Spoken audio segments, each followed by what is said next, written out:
To rotate 120 degrees is a little bit trickier than the others, or rotation of anything that's non-clean, so to speak, not 90 degrees or 180 degrees or 270. Um, so there's a couple different ways you can do it. Personally, I'm going to do it with a compass and a protractor because I think it's not exactly accurate, but it's going to be close enough for what I want. The trick is going to be that I have to make sure I use my compass to open it up to the exact widths that I want to make sure I'm keeping the length to the same, and that I'm using my protractor right so that it's centered at my rotation point. So since here I'm going to rotate around point I want to center it right there, and then rotating around, and I might lose a little bit, lose a little accuracy coming around, but I think it's going to do pretty well.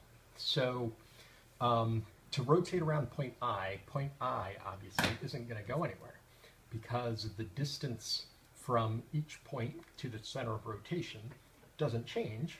So since point I is already at point I, the distance of 0 is still 0. So he doesn't go anywhere. So point I prime, I can label that right away.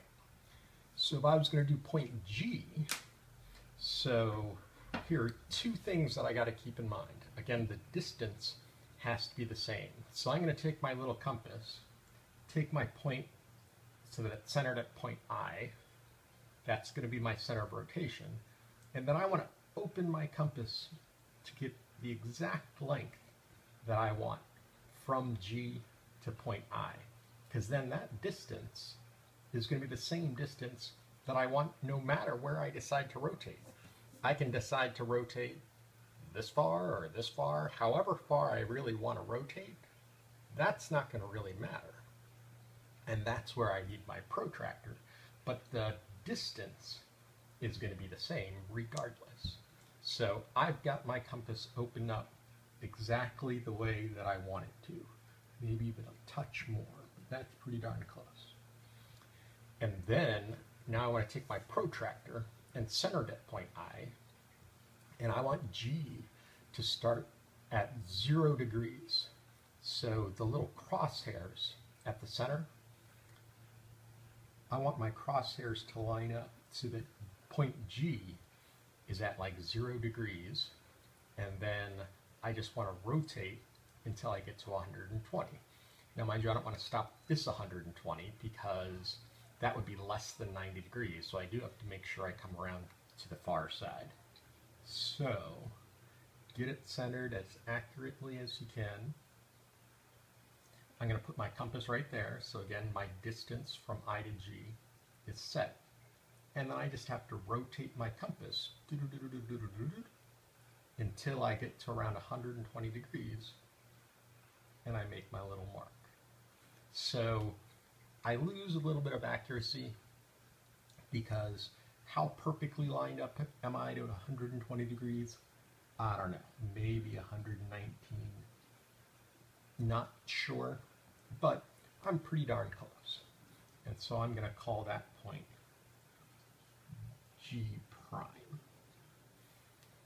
All right, now I just have to do the same thing with point H. So again, the steps are open up your compass to the right distance. So I want the distance from point I to point H. So my compass now is set, and I don't want to lose that distance. No matter how I move my compass, that distance is locked. So like if you have one of those wimpy compasses that aren't very tight, those are hard to work with. So it's worth it to invest in a good compass so it locks into place.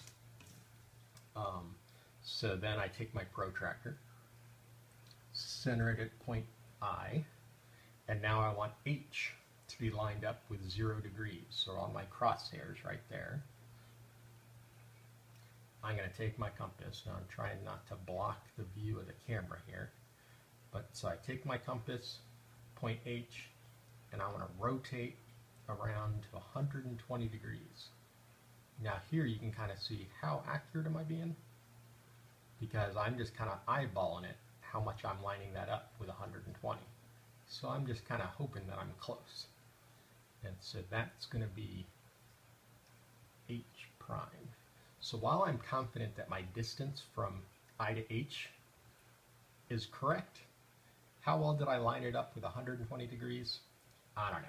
So if I wanted to be more accurate, then I'd have to get a ruler or something like that, make a line to extend it and make sure, but I think I'm pretty darn close. There I've got my points. I just have to connect now, and there's going to be my complete triangle, G prime, H prime, I prime. Voila. Lovely. That just as a quick little check if I wanted to. GH, this length of GH, what is that?